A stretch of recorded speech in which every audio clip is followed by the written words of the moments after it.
Bien, vamos a iniciar con la clase de fisiología vascular y circulación.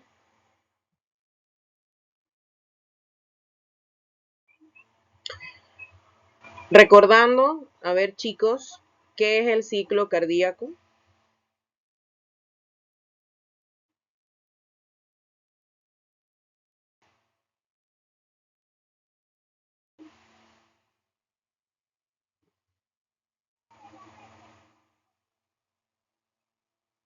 Primer,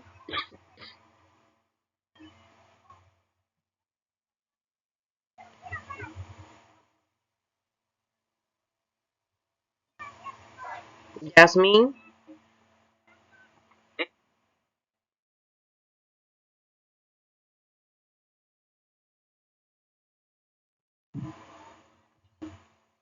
Josué,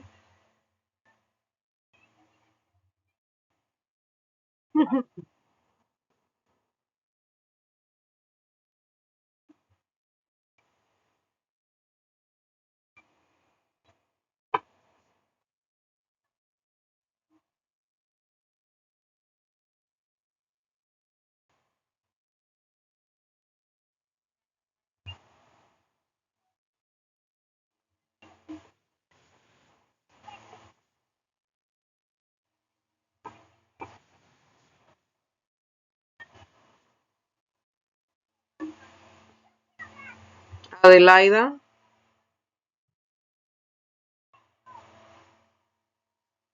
¿qué es la diástole?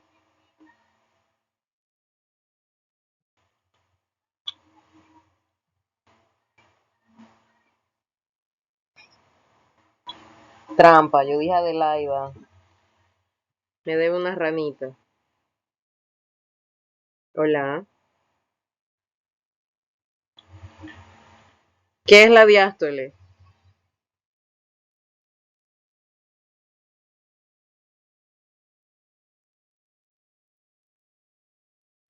Levit, ¿qué es la sístole?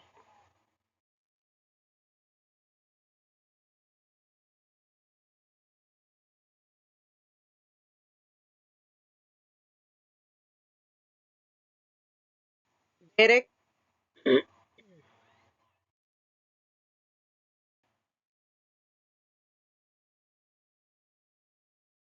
el micrófono, porfa. Gary,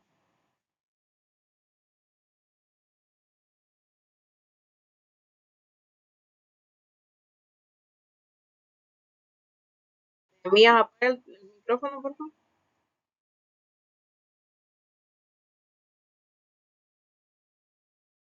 Bueno, ya que Nehemías tiene el micrófono abierto, ¿qué son los ruidos cardíacos?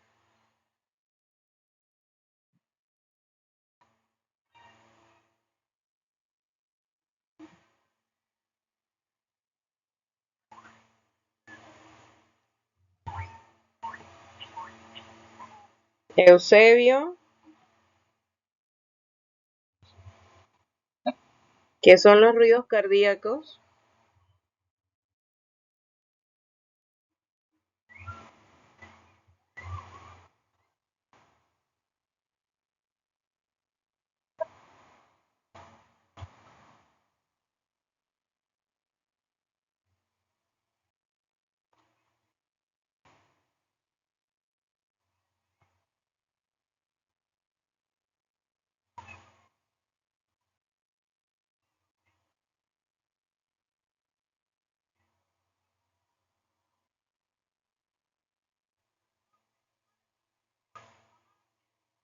Decía un profesor mío que el estudiante tiene un problema muy grande. Se enfoca en el color de las manchas del huevo del pajarito que está en el nido de la rama número 20 del lado derecho del árbol, pero no nos enfocamos en el árbol. Nehemías, ¿qué es el mecanismo de Frank Starling?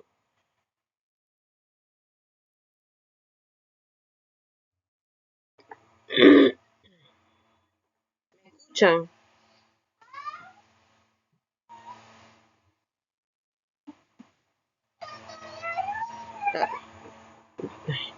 Deme un segundo.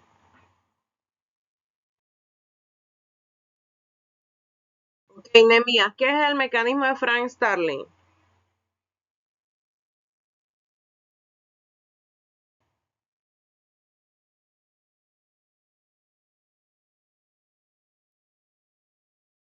Está como leyéndolo de algún lado.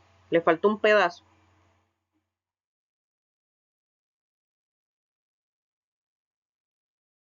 ¿Alguien? Qué raro. No ha hecho nada.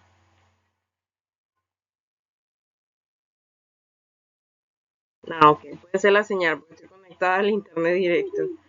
¿Qué le faltó a la definición de Nehemías?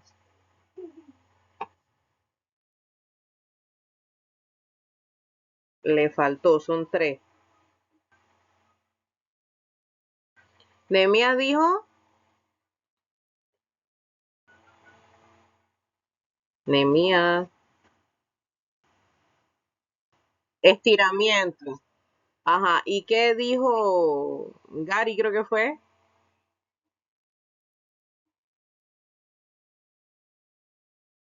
Llenado, contracción. Esas son las tres partes del mecanismo de Frank Starling. Tienen que describir las tres, no me pueden responder solo uno. Bien.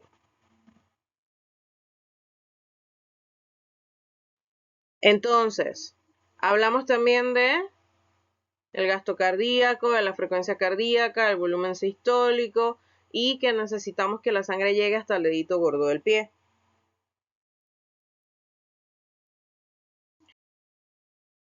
Entonces, entremos de lleno ya al sistema vascular.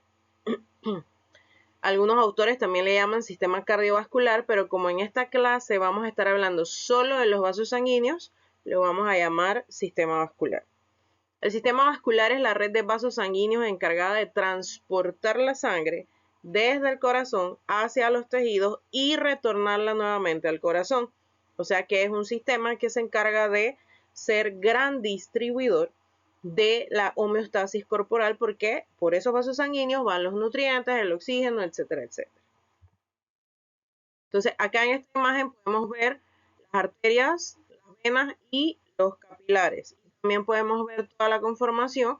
En esta imagen, pues sí estamos viendo algunos de los vasos sanguíneos a nivel del cráneo, en el cerebro, ¿verdad? Y azules y rojos, como siempre, en toda imagen didáctica, pues rojo para sangre oxigenada y arterias específicamente, y azul para las venas o la sangre sin oxígeno.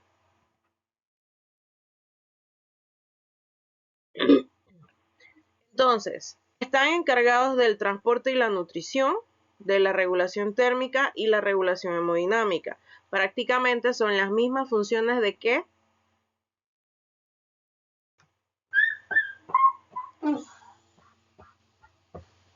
que vimos en la clase anterior,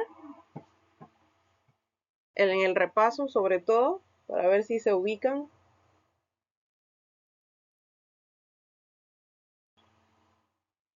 No, sí, pero no. Tiene las mismas funciones que la sangre, porque ¿por dónde viaja la sangre?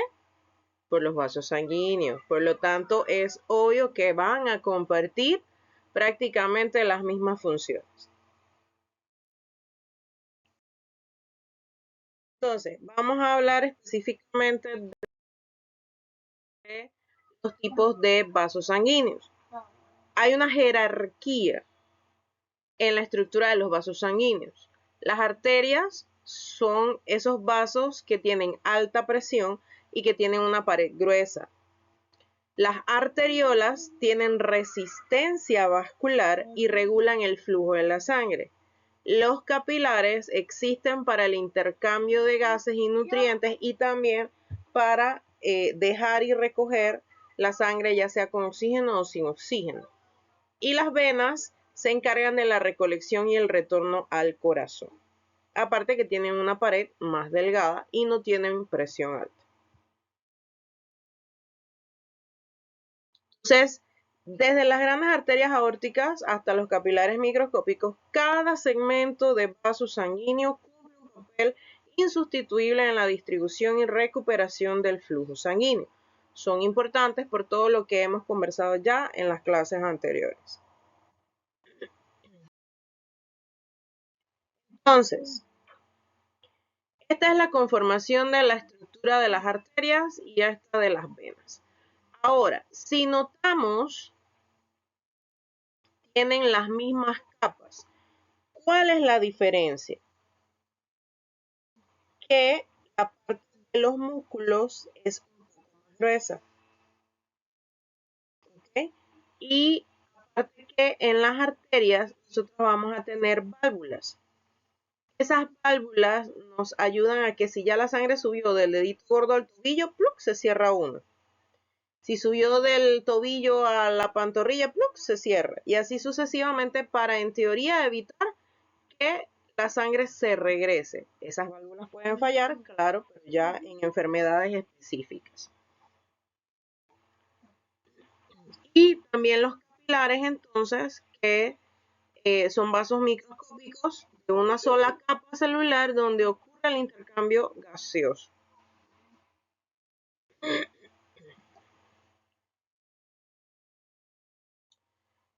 Ahora, nosotros tenemos circulación arterial y circulación venosa.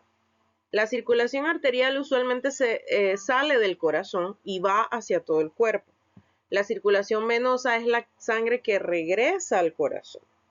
La circulación arterial, una presión alta de aproximadamente 100 milímetros de mercurio, y la circulación venosa baja, usualmente cuando llega a la parte pulmonar, 15. Las paredes de los vasos sanguíneos, o sea, de las arterias en la circulación arterial, es gruesa y elástica, mientras que la de las venas en la circulación venosa es delgada. En cuanto a las válvulas, las arterias no tienen válvulas, las venas sí. Su función principal es evitar el reflujo. Y en la parte de la circulación arterial nosotros podemos palpar pulso, en la venosa no. En algunas circunstancias en que es una vena grande, superficial, quizás podemos palpar algo, pero no es lo ideal. Siempre utilizar arterias. Color. La sangre que está en la circulación arterial, que es rojo brillante, es de ese color por el oxígeno. Y la sangre de la circulación venosa, que es una sangre sin oxígeno, es rojo oscuro.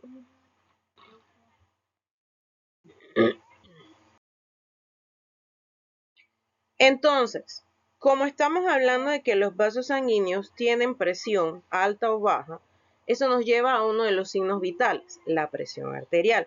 La presión arterial no es más que la fuerza ejercida por la sangre contra las paredes arteriales durante la circulación. Se expresa como la relación entre presión sistólica y presión diastólica. Más adelante entenderán por qué se llama así utilizando los sonidos.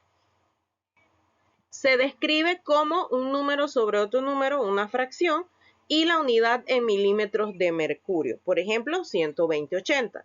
Siempre la sistólica arriba y la diastólica abajo. No es normal ni posible fisiológicamente que usted tenga una presión de 80/120. Y eso lo he escuchado.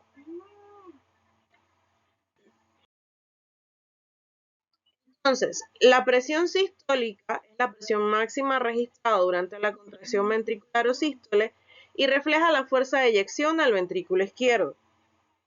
La presión diastólica es la presión mínima durante la relajación ventricular y refleja la resistencia vascular periférica y el tono de las arterias durante la relajación cardíaca.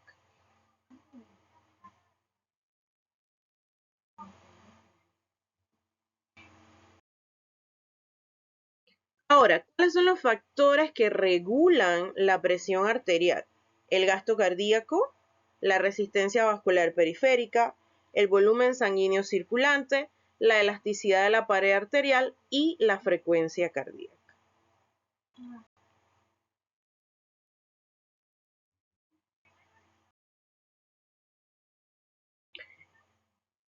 Vamos a describir, y esto también lo tienen que hacer una tarjetita, como la tarjetita que hicimos la semana pasada con las frecuencias cardíacas. En este caso no la estamos viendo por edades, sino por la clasificación de la American Heart Association con la actualización del 2024, en la cual no solamente reclasifican las presiones arteriales, sino que también eliminan algunos conceptos o los ajustan a la realidad. Entonces, ¿qué le queda a ustedes? Hacer las tarjetitas de las presiones por edades, así igual que la hicieron con la frecuencia cardíaca. La presión arterial normal actualmente está menor o igual a 120/80. Preferiblemente menor a 120/80. ¿Por qué? Porque, bueno, yo fui y me tomé la presión y tenía 130/80 y una semana después me infarté. Entonces, ¿qué nos lleva a eso? A medidas de prevención y promoción. ¿Eso qué significa? Que en una persona que tiene 120/80, además de felicitarlo, yo tengo que reforzar en él la educación de salud, mantener hábitos saludables, ejercicios, una dieta balanceada, cualquiera de las cosas que le podemos decir al paciente. Porque mi idea es que desde el inicio, por ejemplo, en la categoría elevada, de 120 a 129 la sistólica y menor de 80 la diastólica, yo decirle al paciente, señor, mire, necesito verlo en 15 días o en 30 días, vamos a hacerle unos laboratorios, un electro, una placa de tórax, vamos a valorar su historia clínica completa, los antecedentes familiares, haga ejercicio durante ese mes que va a estar en revisión y vuelva conmigo para valorar qué es lo que realmente está afectando al paciente. Porque es que tengo que mantenerlo vigilado, porque ya está en el límite de lo normal. En la hipertensión etapa 1 ya vamos de 130 a 139 y de 80 a 89. Es una elevación persistente de la presión arterial, tenemos que iniciar medicamentos, tenemos que mantener un control mensual de nuestro paciente, evitar que avance. Hipertensión etapa 2, mayor de 140 o mayor o igual a 90, es un paciente que probablemente está descompensado o que el medicamento ya no le está funcionando o que es hipertenso hace rato, como la mayoría de mis pacientitos de los estamentos de seguridad, y que pues no toman sus medicamentos, no consideran viable el diagnóstico del médico, y no se lo di yo. Presión arterial elevada asintomática. Son los 3 nuevos conceptos de las actualizaciones de la AHA. Mayor o igual a 150, mayor o igual a 80. Este paciente tiene una presión arterial elevada, pero no tiene síntomas. Así también me llegan muchos. No le duele ni la cabeza. Duerme más que yo y cuando le tomo la presión está así. Ahora, yo puedo valorar tomarle la presión del otro lado, tomando en cuenta que las presiones arteriales nunca son iguales en el brazo derecho que en el brazo izquierdo. Dejarlo reposar, verificar que realmente está en reposo, sentadito, tranquilito, sin estar hablando por teléfono, ni nada de estas cosas que puedan generarle estrés en el momento, que no haya tomado café recientemente, que no haya estado fumando recientemente, entre otras cosas, y verificar esa presión. A veces el paciente con quedarse quietecito en un lugar tranquilo, sin usar el teléfono, relajado, la presión puede bajar un poco, pero en otros se mantiene. En la presión arterial marcadamente elevada, asintomática, miren que todavía seguimos con los pacientes que no sienten nada, mayor o igual a 180, mayor o igual a 110, 120. Seguimos sin tener síntomas, no le duele ni el cabello. Pero en este paciente ya no se sugiere bajar la presión. Hay que buscar las causas y reevaluar, citarlo en una semana, en 10 días máximo, para valorar el mapa. El mapa son esas presiones arteriales que usted le manda al paciente a tomarse en su centro de salud o en su casa con la vecina y que las anote. Hora, día y el valor de la presión arterial, y eso lo revisamos en la consulta. Ahora sí, llegamos donde nos interesa ahora. ¿Qué pasa? Que antes con 130/100 nosotros le dábamos captopril, furosemida, no sé qué, ya nada de eso se usa. si no tiene síntomas. En la emergencia hipertensiva, entonces, cuando nuestro paciente tiene más de 180, más de 110, 120 y tiene signos o síntomas de daño agudo a órgano blanco, necesito manejar urgentemente, monitorizar y recordar que la presión no debe bajarse más de 10% en una atención de cuarto de urgencias o prehospitalaria.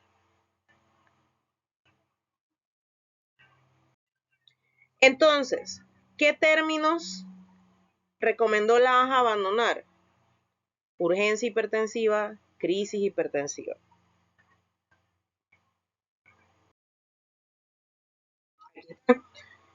Urgencia hipertensiva se desaconseja porque tratábamos agresivamente al paciente que no sentía nada, que no tenía daño a órgano blanco. Eso también genera un efecto de rebote o un efecto dañino en el cuerpo humano. Recuerden que siempre hemos estado hablando de equilibrio. Crisis hipertensiva. Tampoco se utiliza más el término porque era muy impreciso y nos obligaba a bajarle la presión al paciente bruscamente, porque ni siquiera calculan cuánto es el 10%, simplemente le van dando hasta que llega a 130-80 y cuando llegó a su casa 3 horas después le dio una hipotensión y lo fue a recoger la ambulancia. Que eso era lo que sucedía. Hay riesgo de hipoperfusión cerebral e incluso isquemia.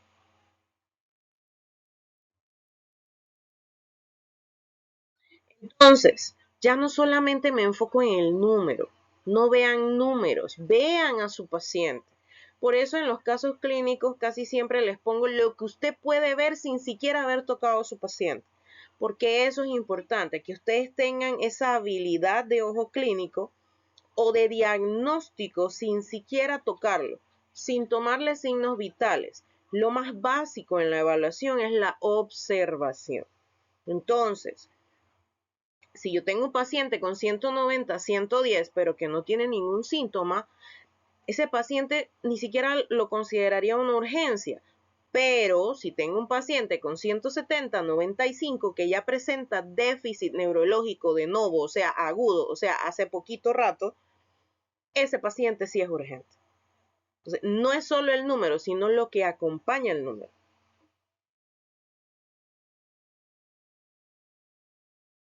Entonces, volvemos a los términos actuales. Presión arterial elevada asintomática.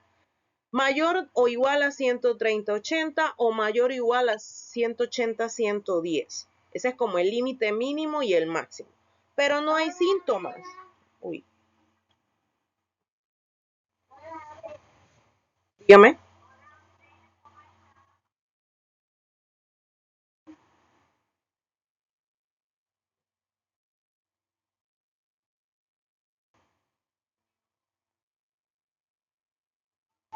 Pueden utilizarlo para ver si logra bajar.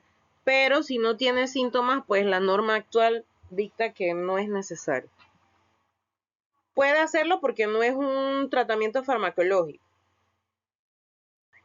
Quien quita y funciona y baja un poquito la presión, ¿no? Pero si no tiene síntomas, pues depende cuál maniobra vagal va a usar, no vaya a ser que se le desmaye su paciente.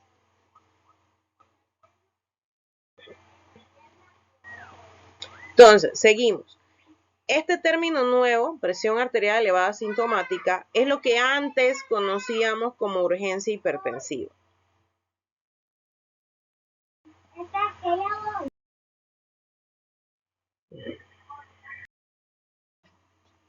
Entonces, ¿qué es lo que sí debemos hacer con este paciente?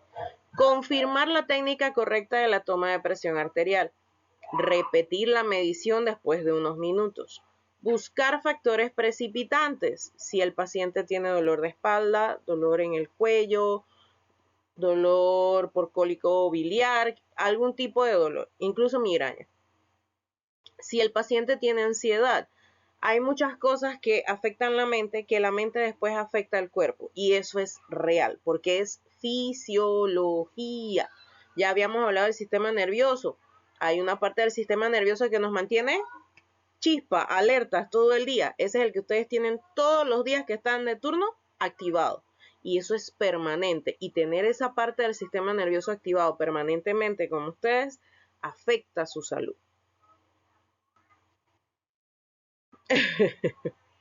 El estrés, voy tarde, salgo tarde, un montón de cosas. La cafeína tiene un efecto que es como una curva.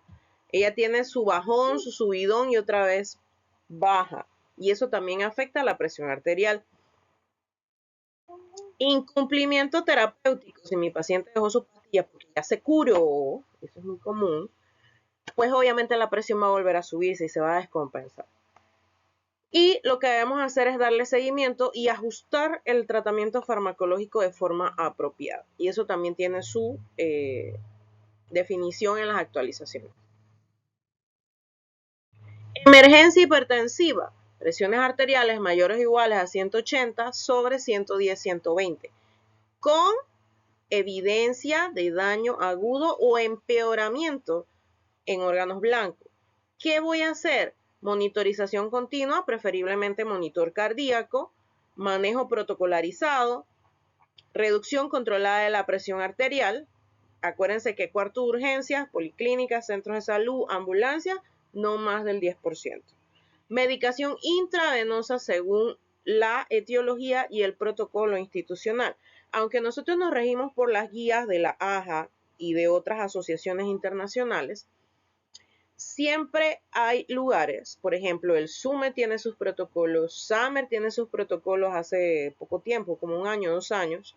En Caja de Seguro Social, en cuarto de urgencias, ellos manejan un protocolo específico. En el MISA no hay protocolo, pero usamos la AJA. Entonces, pues tratamos de manejar a nuestro paciente de la forma adecuada y evitar que en un centro de salud, en la montañita, yo le bajo la presión porque, tiene 130-100 y cuando voy a ver, ni siquiera ambulancia y el helicóptero no llega. Entonces, ¿qué hago? O sea, ese es el problema. ¿Qué hago si me paso? No administrar rutinariamente como hacíamos antes. Captopril son igual. Captopril vía oral, ni nifedipina sublingual. Eso puede ocasionar hipoperfusión cerebral, isquemia miocárdica o incluso que el paciente se desmaye. Igual la maniobra de Valsalva, si no la hacen bien o depende cuál de todas las variantes ustedes hacen, pues el paciente se puede desmayar, tener náuseas, vómitos, entre otras cosas.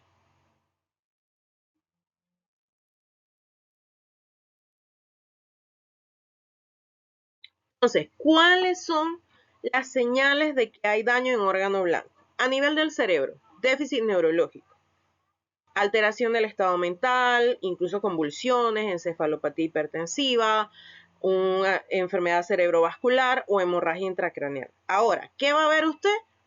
El déficit neurológico y la alteración del estado mental y probablemente las convulsiones. Lo demás ya necesita estudios más avanzados. Corazón. Bueno, pero las menciono porque también hablamos de que no es solamente un daño agudo, sino empeoramiento. En el corazón, dolor torácico, puede haber infarto agudo de miocardio, edema agudo de pulmón, insuficiencia ventricular izquierda. Pero ¿qué va a ver usted o qué le van a decir a usted? Dolor torácico. Ahora, hay que saber diferenciar los dolores torácicos viscerales, o sea, los que son producto del sistema respiratorio versus un dolor torácico asociado al sistema cardiovascular o al corazón. En el pulmón, disnea severa, otra vez edema agudo de pulmón por la insuficiencia. Visión borrosa súbita, papiledema, alteraciones visuales agudas en el fondo de ojo. Ahora, ustedes en la ambulancia no hacen fondo de ojo y de suerte yo lo hago en centro de salud. Así que quédense con lo que pueden ver sin tocar. Riñón, lesión renal aguda, usted no puede ver eso. Oliguria, quizás si lo sabe preguntar. Grandes vasos, aquí vamos con lo más dramático de la parte del daño a órganos blancos, la disección aórtica, que produce un dolor desgarrador que se irradia a todas las partes circundantes a nivel torácico o abdominal, dependiendo de dónde fue la disección.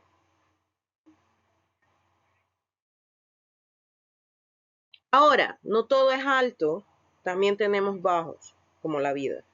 Hipotensión arterial. Es la condición en la cual la presión arterial es menor a 90-60. Aunque ahora hay pacientes que con 90-60, 80-60 andan felices de la vida. Entonces, hay que ver realmente los síntomas y cuál es el impacto sobre la perfusión tisular. No solamente el valor numérico, lo mismo que con la hipertensión. Busque signos y síntomas.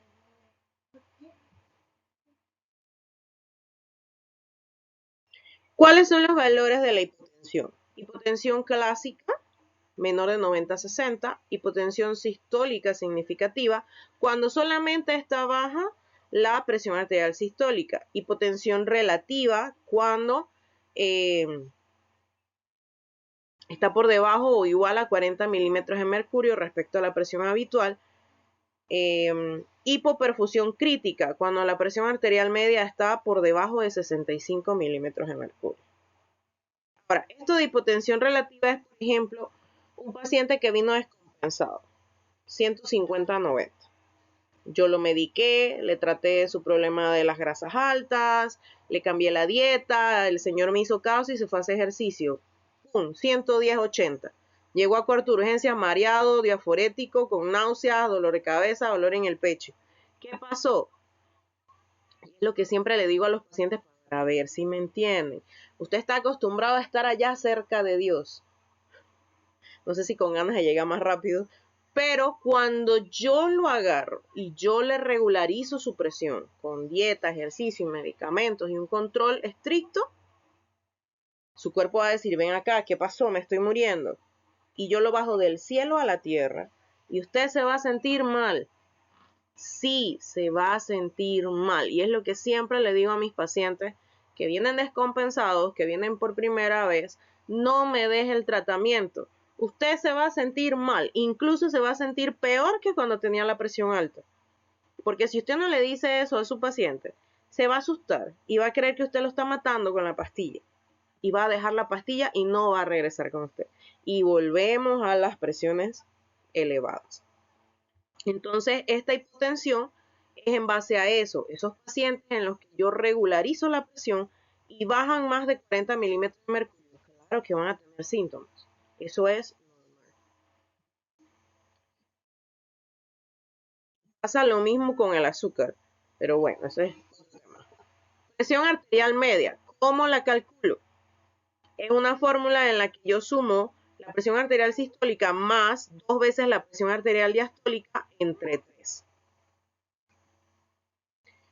Esa presión arterial media representa la presión promedio de perfusión a los órganos durante el ciclo cardíaco y es mucho más importante que la presión arterial sistólica o diastólica solita, porque nos permite evaluar realmente cómo está la perfusión tisular real. Usualmente hablamos que está normal de 70 a 100 y que hay riesgo de hipoperfusión cuando está menor de 65. Ejemplo, yo tengo un paciente con una presión arterial de 80-50, yo en mis mejores tiempos, y yo hago el cálculo. 80 más 2 veces 50 entre 3. Y eso me da 60. Allá los que tienen teléfono, calculadora, digo yo que da 60. Ahora, ¿este paciente está en un riesgo de hipoperfusión? No, está en 60, está mucho más abajo de 65, o sea que estamos en una hipoperfusión crítica, porque si vamos al cuadro anterior, ya entra en esa categoría. Y esta presión, usted dirá, bueno, ¿será que se ejercita, está joven o está abuelito?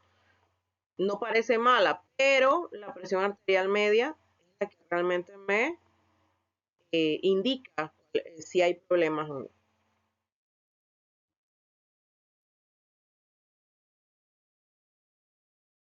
Entonces, no siempre es una enfermedad tener hipotensión. Usted puede tener una presión baja normal. De hecho, el chiste mío es que yo siempre he sido 90-60, 100-60. Pero cuando estuve con los embarazos, tenía 120-80, 130-80, pero tenía mucha migraña.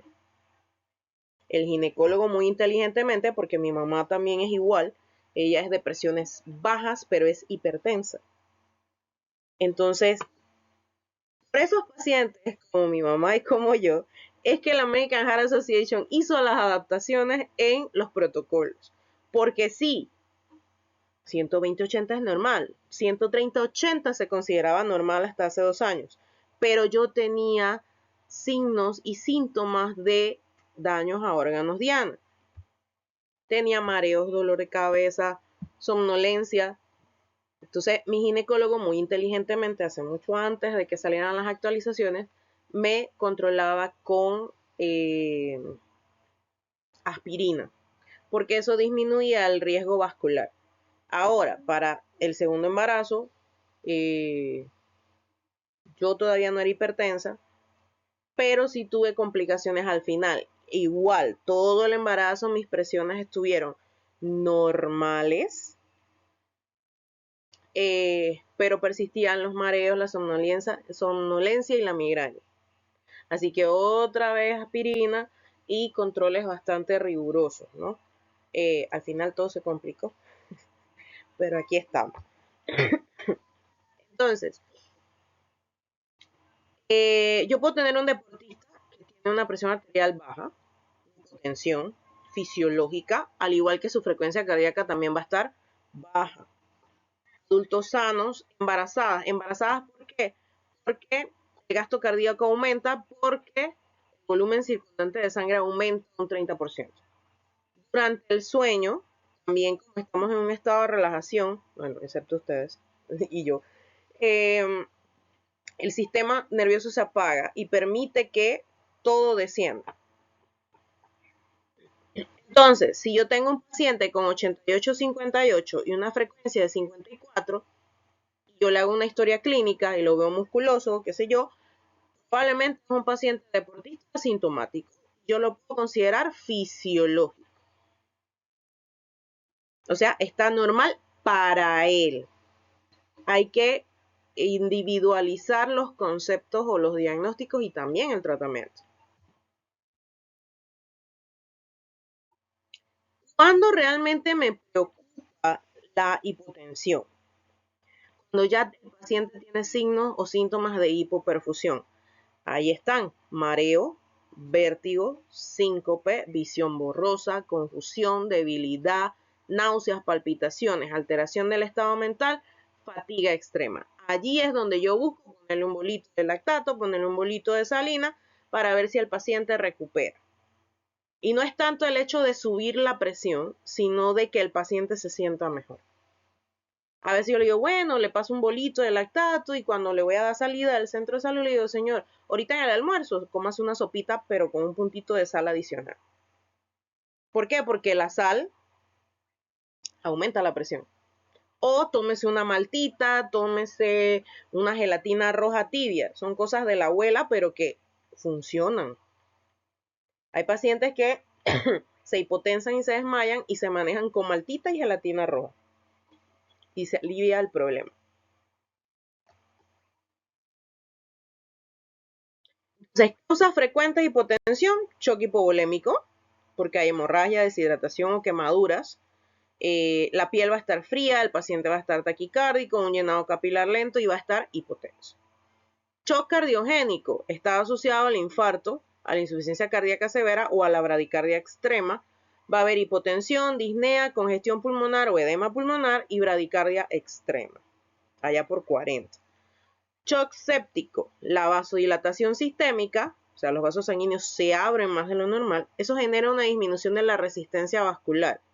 Así que, pues, por más presión que haya, normal, esa presión no llena. O sea, usted tiene un elástico viejo y usted quiere achicar un pantalón, nunca va a suceder.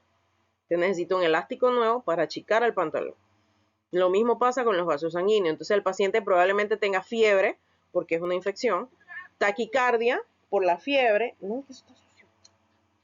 e hipotensión.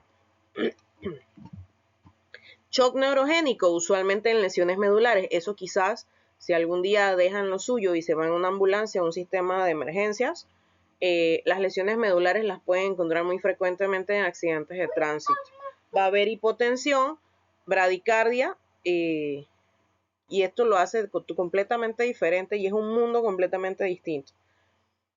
Medicamentos y embarazo.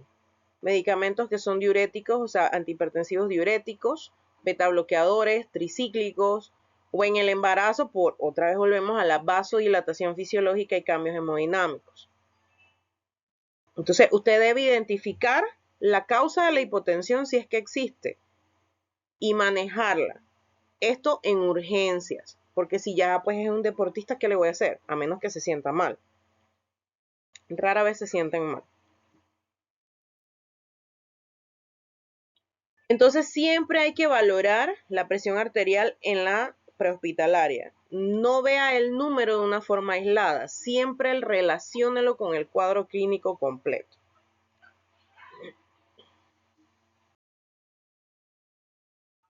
Estado mental, la frecuencia cardíaca, o sea, utilice otros signos vitales para hacer la mancuerna y la comparación.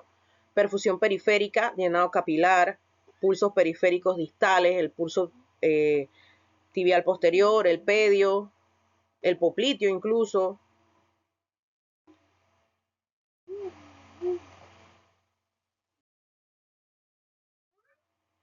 No trate el número, vea a su paciente.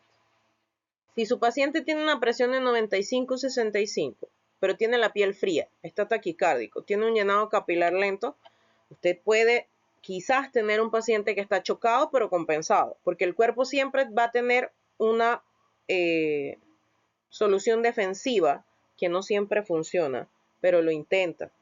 Entonces, aunque la presión no parece críticamente baja, usted ya tiene signos de alarma. Entonces, manéjelo según los signos de alarma.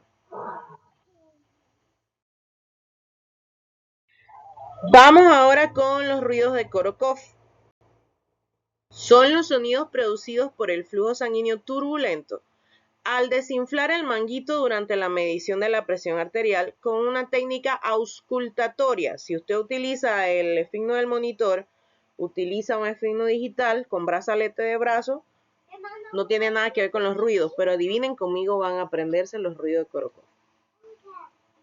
¿Por qué? Porque técnicamente hablando, aunque el monitor vale $25,000 y trae el esfigmo, yo prefiero que usted tome la manual.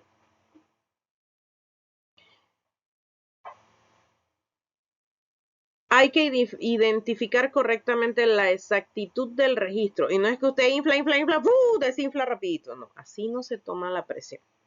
¿Ok? Entonces, en la primera fase, usted va a tener un primer sonido audible. Después del silencio, usted va a escuchar el primer sonido. Ese es el primer ruido de Korokov. Usted lo escucha, el primerito, nítido, agudo. Esa es la presión sistólica o la de arriba, como le llaman. El segundo ruido de Korokov son sonidos suaves, prolongados y con murmullo, que se conoce como gap auscultatorio, y no está en todos los pacientes. A veces sale el primer sonido y hay otro silencio antes de que vuelvan a salir los demás sonidos. El tercer ruido de Korokov son ruidos más intensos y nítidos. El flujo sanguíneo aumenta conforme baja la presión del manguito.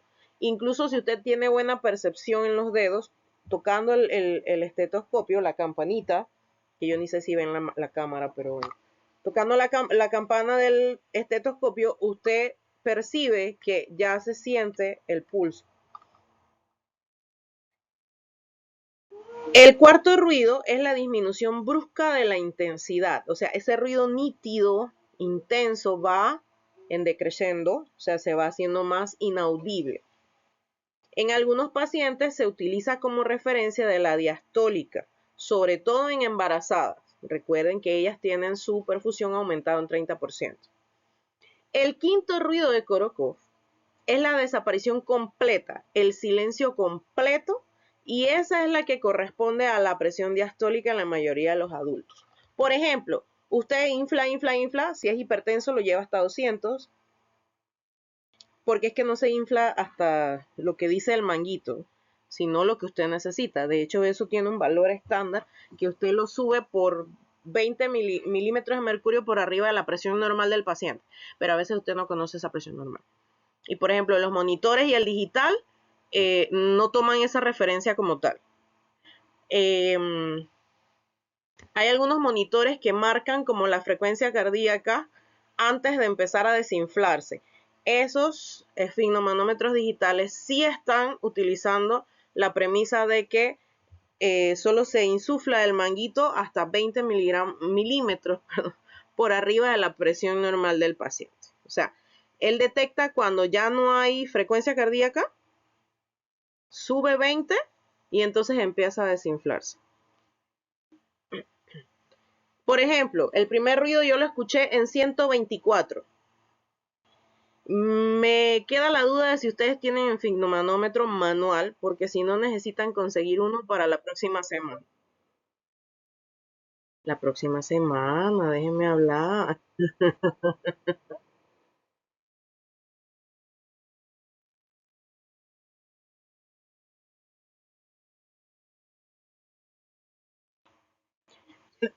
Ajá. No, pero ya vimos la práctica de la frecuencia y el llenado capilar. Ahora, yo les dije la semana pasada que ahora nos tocaba la práctica de la presión arterial. Entonces, esas presiones con esfigmomanómetro manual y que 125/35. ¿Cómo usted sacó el 5? Si usted cuenta las rayitas del, no sé ni dónde está el mío, es que el mío me lo dañaron los gordos. Si usted cuenta las rayitas, van de 2 en 2. ¿De dónde sacó el 5? Y no se crean, el internado es 125/90 y era manual. Y yo dije, ven acá, yo no voy a poner esa presión en el expediente. Vaya, tómesela y démela como es. O me lo redondea al 0, o me lo redondea al 0, o lo toma como es. Entonces, el silencio total, cuando ya casi se está desinflando el manguito, es la presión de abajo. Entonces, por ejemplo, la primera fue 124, donde escuché el primer sonido, y la última, donde ya no escuché nada, fue 60. Entonces, la presión es 124/60. Right.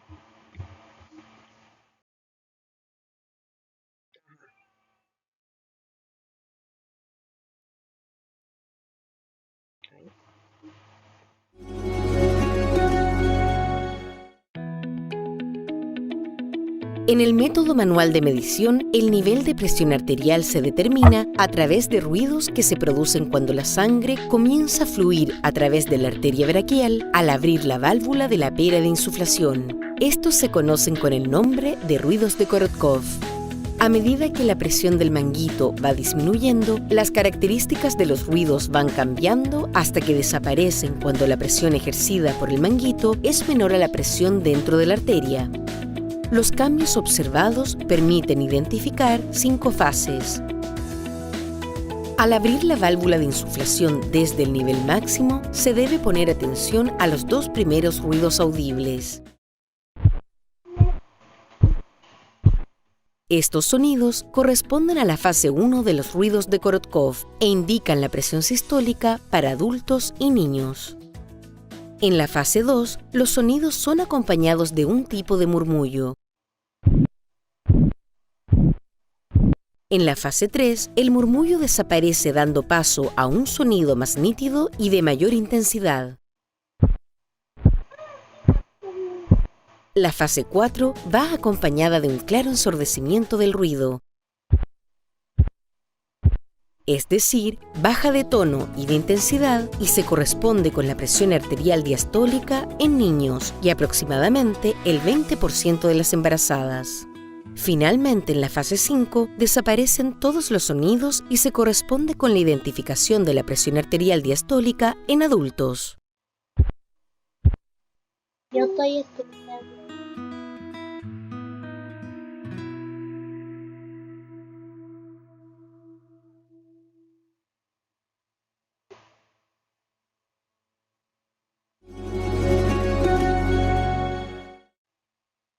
¿Preguntas?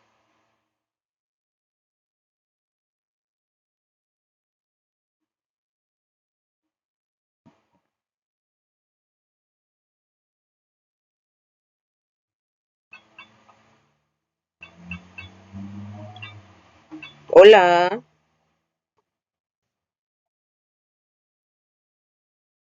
No, no me fijé.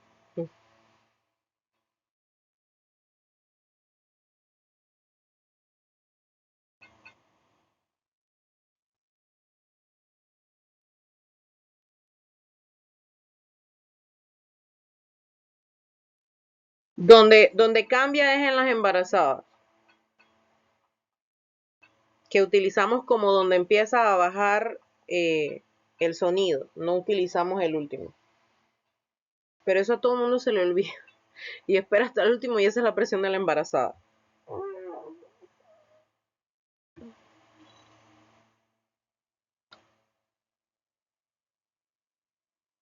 ¿Alguna otra pregunta?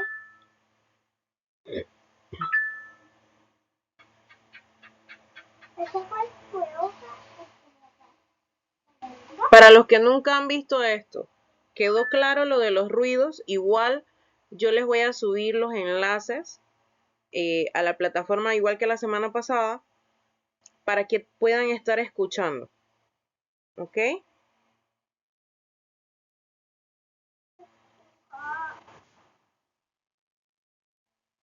Resucitó Roger. A ver.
Bien, ahora vamos con la técnica correcta para medir la presión.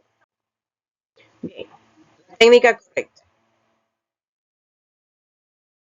Asegúrese de que su paciente esté sentado, relajado, que tenga la espalda apoyada en el respaldar de la silla. Tiene que estar sentado cómodamente. Permanecer en reposo por lo menos 5 minutos antes de la medición. Que su paciente no esté hablando durante la medición, ni usando el teléfono con la otra mano, ni con las piernas cruzadas. Esto es muy importante, sobre todo si el esfigmomanómetro es digital o es un monitor. Sin cafeína ni tabaco previo, por lo menos 30 minutos antes de la medición. Y utilizar el brazalete del tamaño adecuado. ¿Qué sucede? Que nosotros tenemos distintos tamaños de brazalete. El que usted va a ir a comprar o el que usted tiene o el que usted le prestaron es un manguito estándar. Y asimismo lo dicen las letras que tienen un borde. Es que no encuentro ni el que dañaron los niños, pero bueno. Hay XL, por llamarlo de alguna forma, o sea, para circunferencias de brazos más grandes. Los de niños y adolescentes van bajando. Hay varios tamaños. Y los neonatales, chicos, hay un montón de tamaños, desde el 0 al 5. Porque si es un neonato prematuro, yo igual necesito monitorizar su presión. Y tengo que usar un manguito tamaño 0, si es que le queda, para monitorizar su presión arterial. Entonces, si usted tiene un manguito grande, de circunferencia grande, y se la va a tomar de repente un adolescente, eso no le funciona. Si es el manguito normal, puede que le funcione al adolescente si no es delgado. Pero hay que tomar en cuenta esas cosas. Por eso es que los monitores usualmente traen, creo que 5 tamaños estándar. Para bebés, para niños, adolescentes, adultos grandes y adolescentes. Sí, correcto. Más o menos esos son los tamaños que trae. A veces se daña el estándar y por eso ustedes ven que usan el grandotote, que le da como 5 vueltas al brazo. Eso tampoco funciona.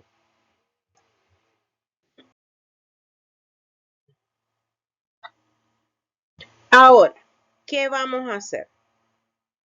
Vamos a seleccionar el manguito adecuado.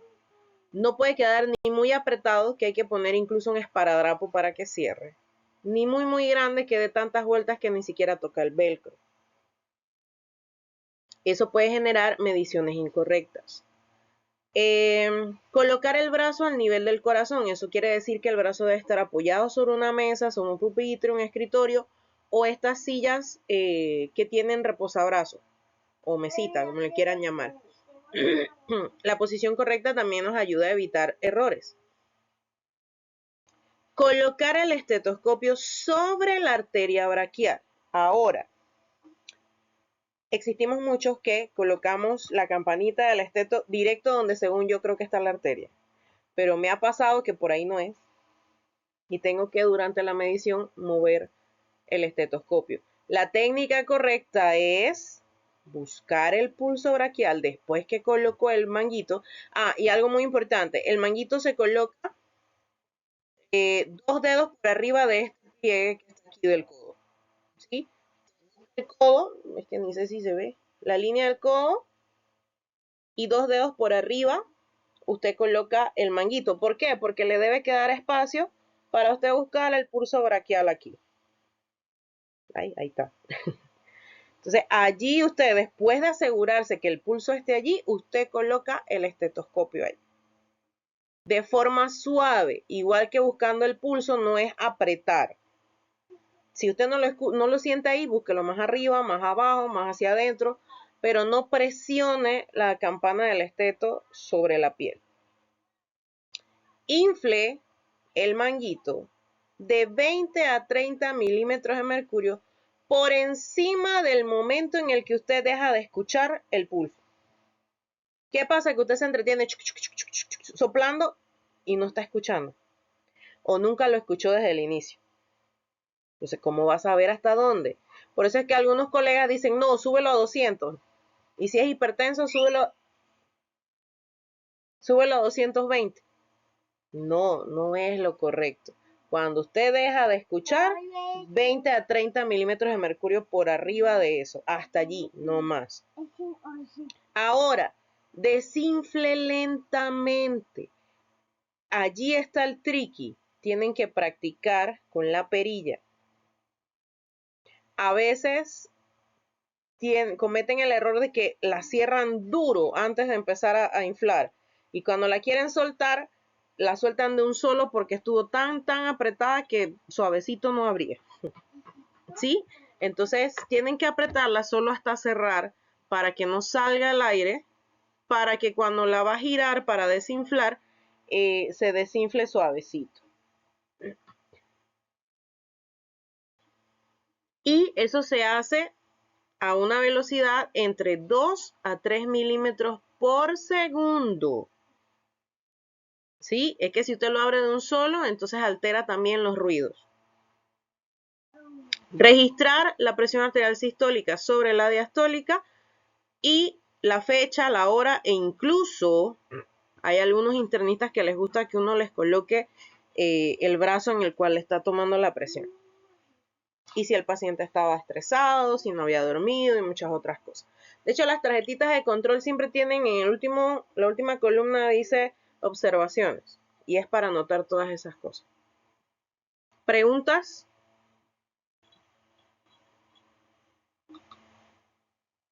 ¿Preguntas?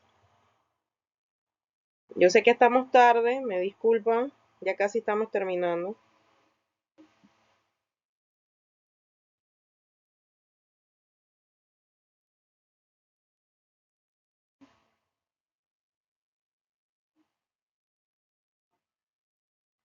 Ok. Ajá.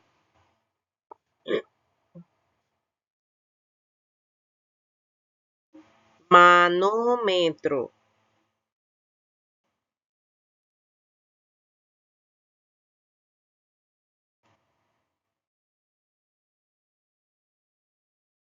No.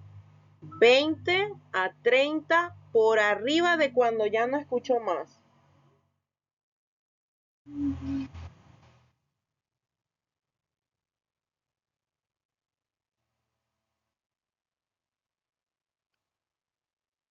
Usted dejó de escuchar los latidos en el 180. 180 más 20. Hasta allí sube y entonces afloja la ruedita de la perilla. Ok. Yo sé que estándar lo hacemos así, pero no es así.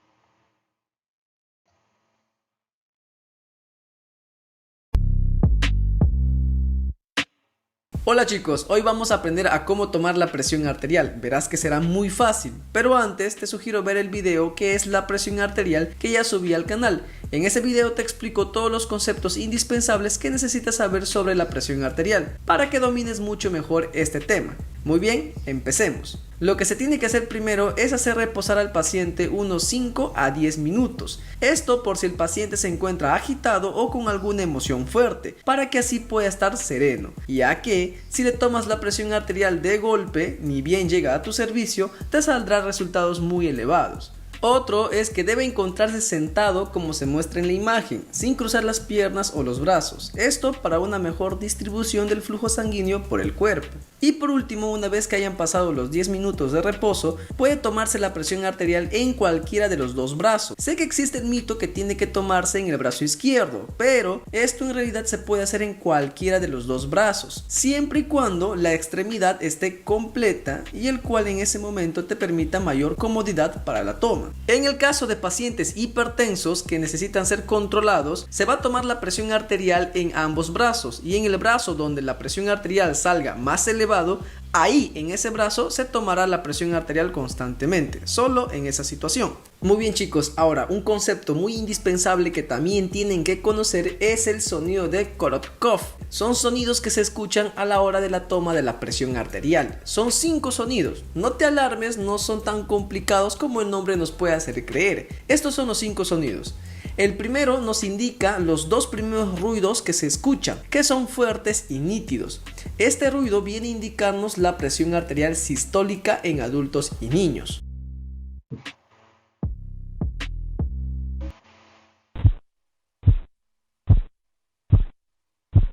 El segundo ruido pierde intensidad y suena como un murmullo o soplo, muy identificable. En el tercer ruido, el murmullo o soplo desaparece, escuchando un ruido más nítido y de mayor intensidad.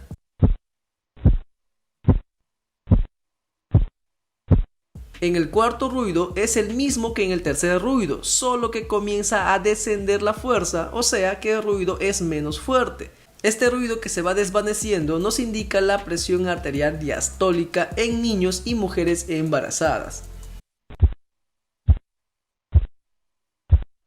Y finalmente en el quinto sonido desaparecen todos los ruidos. Básicamente el quinto ruido de Korotkov es cuando los ruidos se terminan.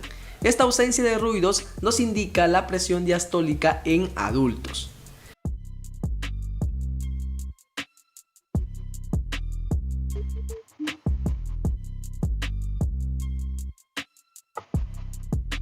Fácil, ¿verdad chicos? Solo es cuestión de reconocer los ruidos mediante práctica. Ahora escuchémoslo sin pausa.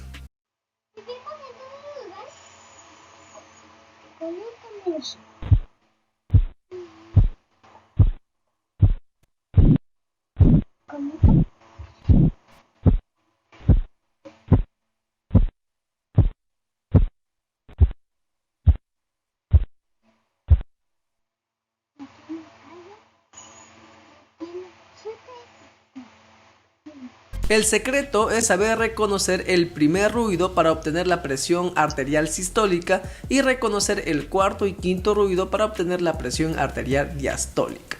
Ahora realicemos el ejemplo. Primero nos ubicamos 3 dedos por encima del brazo. Esto para poder tener acceso a la palpación y auscultación de la arteria braquial. Luego colocamos el brazalete del tensiómetro. Ni muy ajustado ni muy suelto.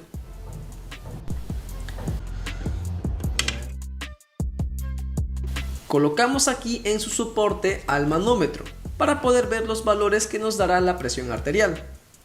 Nos aseguramos que la perilla del insuflador se encuentre cerrada para que el aire no se escape cuando insuflemos.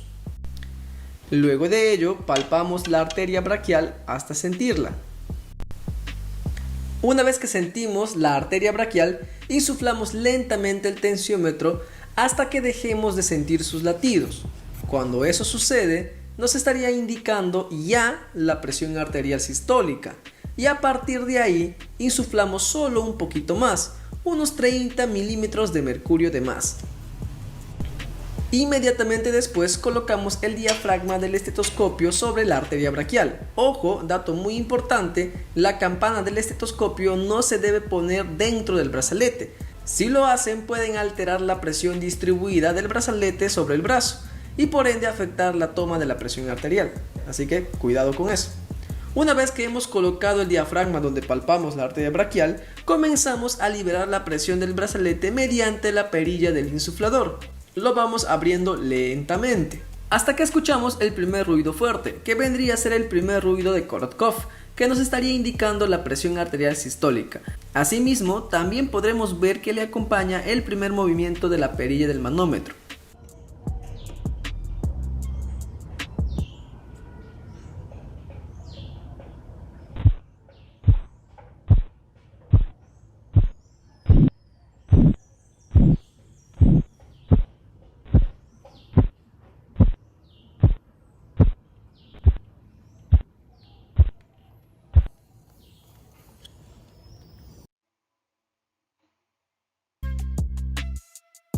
No olvidemos que cuando terminan los ruidos vendría a ser el quinto sonido de Korotkov, que nos estaría indicando la presión arterial diastólica en los adultos. Bien, me gustó el video por varias cosas, pero hay que tomar en cuenta una pequeña corrección allí. No todos tenemos la misma sensibilidad en los dedos. De hecho, a veces yo he tomado la presión sin siquiera utilizar el esteto, pero eso no es lo ideal. Para eso hay una técnica. Entonces, se recomienda colocar el estetoscopio desde el inicio. O sea, usted palpa la arteria y ahí donde lo sintió, ahí lo colocó para escuchar. Si usted siente, debe escuchar, ¿no? Pero aparte de eso, el resto de la técnica está bien y la explicación de los ruidos también para que vayan repasando el oído. ¿Preguntas?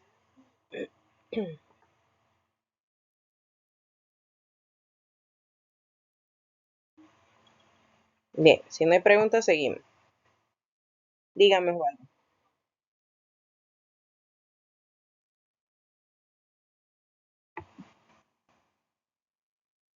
Ajá.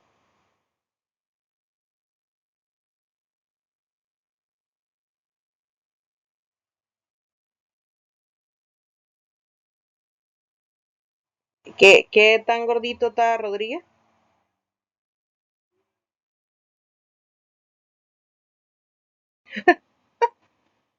Ok, bueno, ahí sí. Entonces hay que ver, hay que ejercitar, que ganen experiencia los deditos. Sí, hay pacientes que es un poquito más difícil, ya sea por el músculo, la posición, la grasita, pero yo sé que con el paso del tiempo ustedes lo van a hacer así como lo hago yo, como de que ahí está y punto, pero no es lo ideal, no es lo ideal. Y si notan, pues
El manguito tiene, no me deja agrandar, no me deja hacer nada. ¿Qué pasa?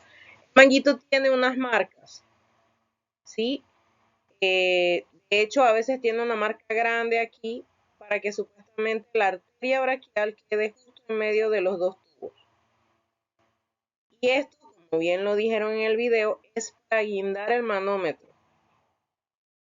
Si usted no es capaz de poner la flecha que le va a salir aquí o esta que está aquí, en la arteria y guindar el manómetro aquí, algo no está bien con el manguito. Entonces, vamos a ver las partes del esfigmomanómetro manual. Una letra, qué feo, disculpen. El brazalete o manguito, ya les dije que de diferentes tamaños. Este dice adult size, o sea, tamaño de adulto estándar. El otro dice que es grande y los otros vienen numerados, los de adolescentes.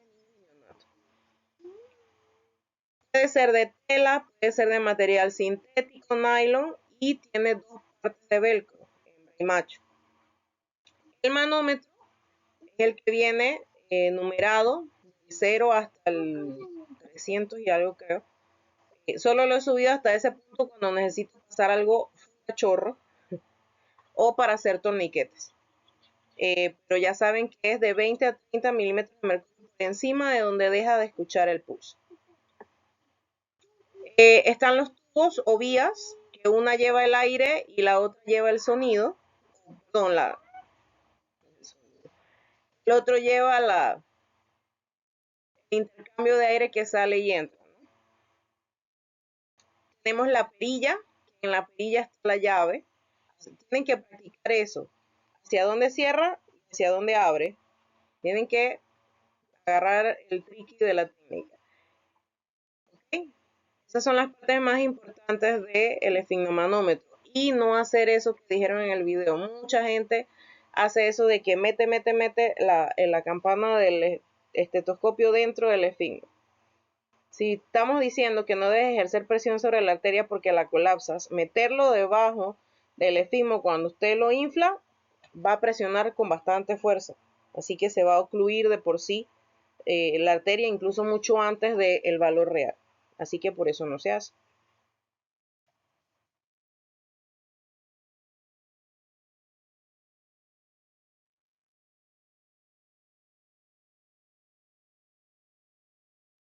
Sí, yo sé, es un trabajo bastante arduo.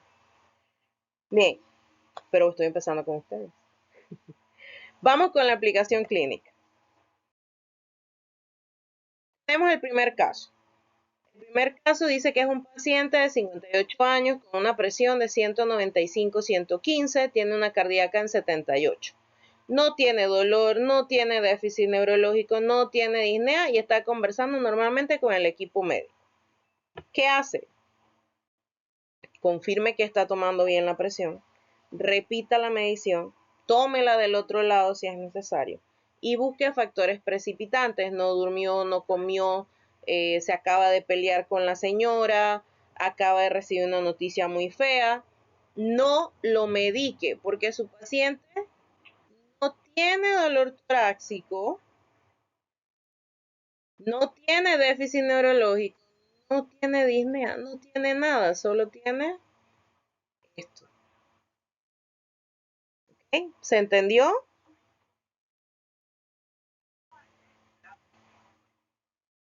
Bien.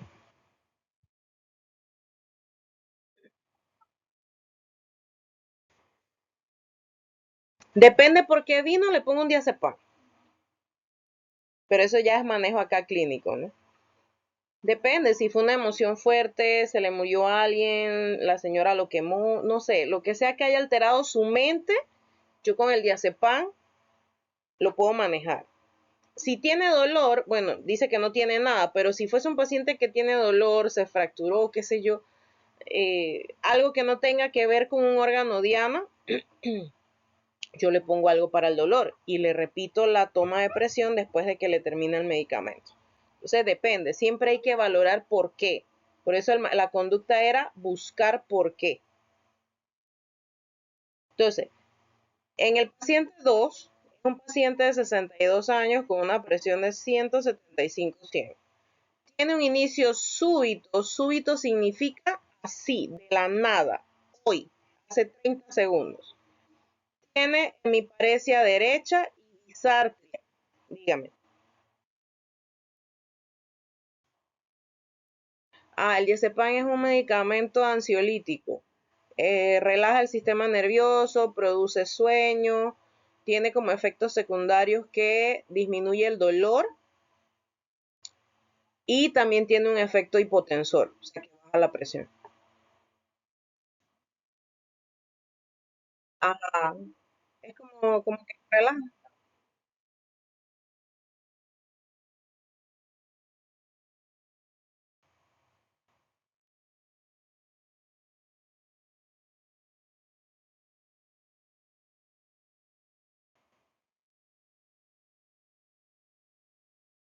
No, se utilizan otros medicamentos. El diazepam no se utiliza en Alzheimer.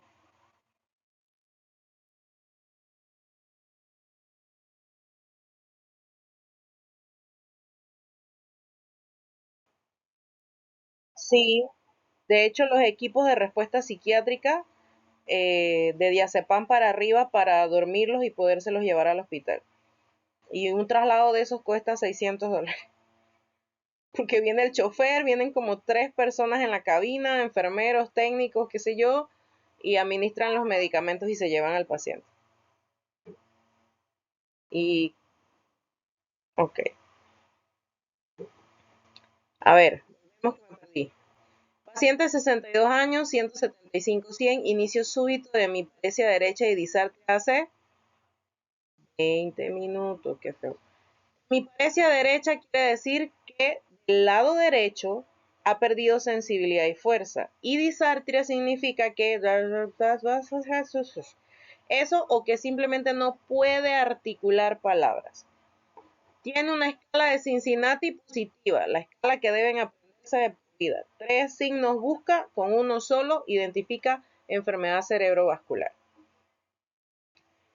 Esto es una emergencia hipertensiva con un probable accidente cerebrovascular, enfermedad cerebrovascular. Hay que activar el código de enfermedad cerebrovascular. Bueno, aquí todo el mundo va al regional, pero en otros países sí tienen hospitales especializados en eso, ¿no?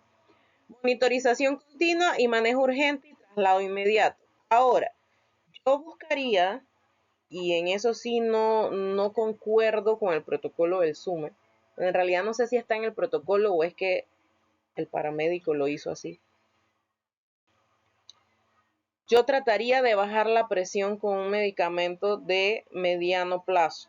O sea, quizás no utilizar de repente la betalol, hidralazina, algo que le baje un poco la presión a este paciente para evitar mayor daño, para entonces trasladarlo al hospital o aplicar el medicamento durante el traslado. He visto situaciones en las que ni lo canalizan y se lo llevan así, pero bueno, mejor ni hablar de eso. Bien, ¿preguntas a este paciente?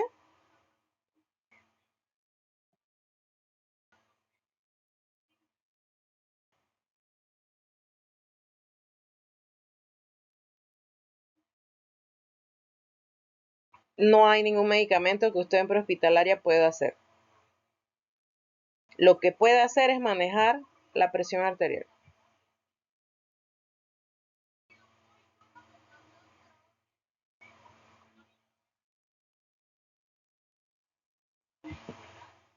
Para la enfermedad cerebrovascular, ninguno que usted tenga disponible en prehospitalaria. Para manejar la presión según los protocolos del lugar donde está trabajando. Por eso le digo, cada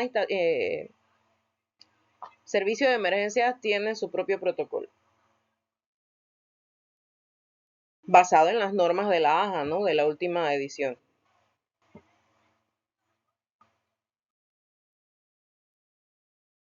Ok. Por lo menos yo en el centro de salud todavía tengo un montón de captopril y furosemidas.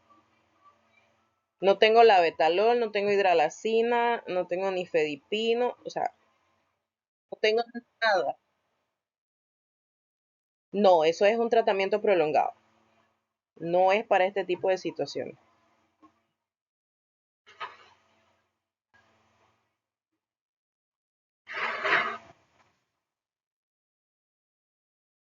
O sea, donde yo estoy no, es que yo soy minsa.